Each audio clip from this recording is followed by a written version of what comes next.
I know the secret. I know the sine qua non of Christian worship.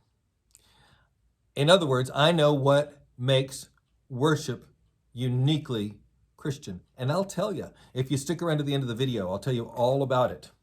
Hi, I'm John Allen Banks, and welcome to the Worship and Liturgy channel. I hope you enjoyed last week's first installment where we took a look at the church year and gave some basics of the outline, the rhythm of the church year. Prepare, celebrate, reflect. Today we're going to talk about the shape of Christian worship in general. And we'll get to that secret at the end. And some of you already know the answer, but in case you don't, please stick around to the end. There are a lot of different movements within Christian worship around the world today, but in what we might call mainline Protestantism and also within Roman Catholic tradition, Christians are experiencing the results of a movement that started back at the beginning of the 20th century. And that was something called the liturgical movement. Began, depending on who you ask, it began in Germany or in Austria. Some people would say it began in Belgium. But it began in the Roman Catholic Church, and people began studying the history of worship and studying the theology of worship, of why do we do what we do. And this curiosity and this interest in the theology of Christian worship sort of came to fruition in the Second Vatican Council at the end of the 1960s. The liturgical movement had an influence not just on the Catholic Church, but on Lutherans and on Anglicans and on Protestant groups, including Methodists and Presbyterians and others as well. Not just beginning with Vatican II, but going back into the early part of the 20th century, we see Protestant groups benefiting from the inquiry, the curiosity about worship that began in the Catholic Church with the liturgical movement. And the result of that has been what I call an ecumenical convergence on the shape of the liturgy. If you look at the worship books of most mainline Protestant traditions, and you compare them with the Roman Catholic Mass as it exists now after Vatican II, you will see many, many more similarities than you will see differences. The liturgy of all of the mainstream Christian traditions falls into two parts. The first part, which we could call the synaxis, and the second part, which we could call the Eucharist. Now, synaxis is a term that means different things in different traditions. In the Orthodox tradition, synaxis means gathering. In the Roman Catholic tradition, synaxis often means a service of worship other than the Eucharist. So matins or vespers, what we might call morning prayer, evening prayer. So a service that does not include the celebration of the Eucharist. But in general, just in a liturgical studies kind of way, synaxis can refer to the first part of Christian worship and then the Eucharist to the second part. The synaxis, in other words, is the liturgy of the Word, and the Eucharist is the liturgy of the table. In the synaxis, we have the scripture readings. We're going to have an exciting series, by the way, coming up pretty soon here on the Worship and Liturgy channel with different approaches to reading scripture in worship. Different schools of thought, the Revised Common Lectionary, the Narrative Lectionary, Topical Series, and Lectio Continua. So I hope you'll be subscribing to the channel, like this video, subscribe, and then if you tap on the bell there below this video, you'll get notifications when new videos come out, and a new video comes out every week. So excited about that.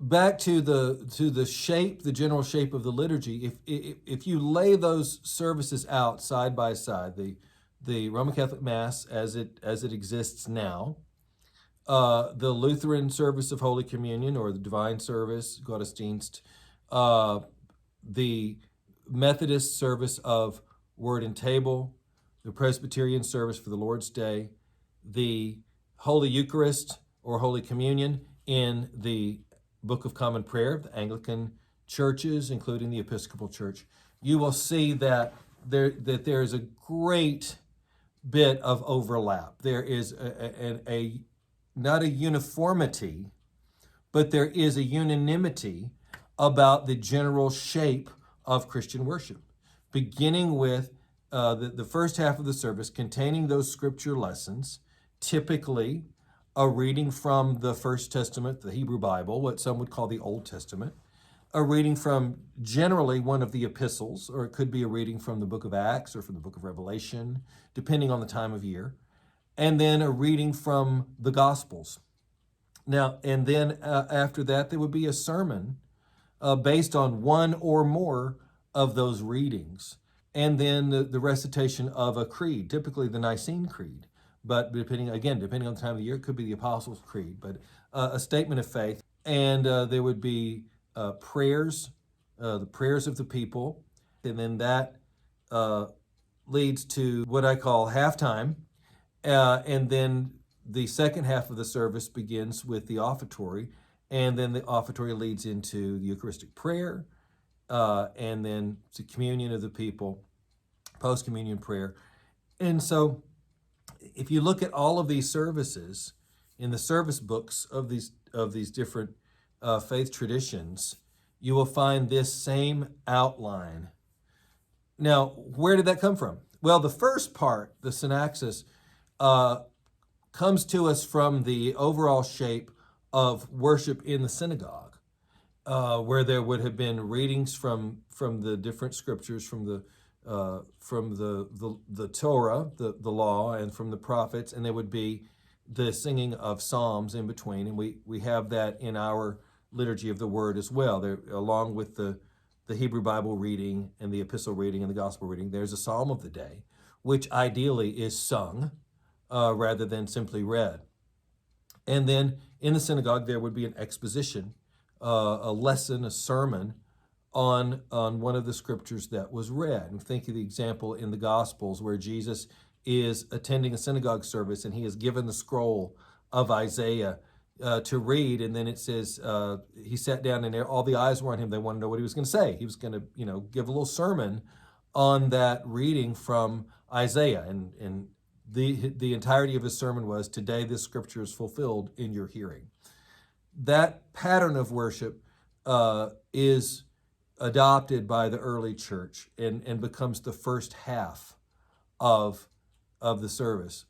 And then the second half, the Eucharist, the liturgy of the table, following Christ's institution and command that he gave at the Last Supper. He said, "Do this for the remembrance of me," and so we, following Christ's command and example, break bread and share the wine as he has told us to do. Now, that secret. What is the essential part of Christian worship? In other words, what is it that makes worship uniquely Christian? Is it preaching? Well, every other worshiping tradition has some kind of preaching. There is the explanation of a portion of Holy Scripture, or Scripture as it is held to be Scripture by that tradition. Every tradition, be it Muslim or Jewish or any other worshiping tradition, contains some kind of preaching in it. Is it the singing of psalms and hymns? Well, of course not. Other religious traditions sing praises as a part of their worship. Well, is it the giving of alms? Of course not. Every other religious tradition has a tradition of giving alms. I think you can see where I'm going with this. Is it prayer? No. All faith traditions pray. It's the Eucharist. It's the Eucharist. The Eucharist, Holy Communion, the Lord's Supper, is the only specifically, uniquely Christian thing we do in worship. The sharing of bread and wine according to Christ's institution and command. I think it's safe to say that not only is the Eucharist the central act of Christian worship, but the Eucharist is Christian worship. And everything else in worship, I believe, is built around the celebration of the Eucharist. Now, preaching does have an esteemed place in worship. We shouldn't have the celebration of the Eucharist, I believe, without the preaching of the Word. But at the same time, the preaching of the Word should always lead us to the table for the celebration of the Eucharist. So that's my take on it. You might disagree. Let me know in the comments. Be sure to like, comment, and share. Be sure to go to my coffee page. It's in the description. And sign up to be a member, because you get exclusive videos every week. But beyond just these public videos, you get exclusive videos every week if you are a member of this channel. If you are a church leader, you're a minister, or you're a church musician, I've got my pieces of music for sale there on my coffee page. You can support me in that way as well. You can also commission a piece, whether you're a church musician or minister, or you're on a worship committee. You can commission a piece for a special event at your church or for the holidays or whatever you like. There's a messaging feature on there where you can message back and forth with me and let me know exactly what you have in mind, what you want. So a particular text you would like set to music, or a particular tune that you would like arranged for worship. And you can we can work all those details out before you ever put in your commission.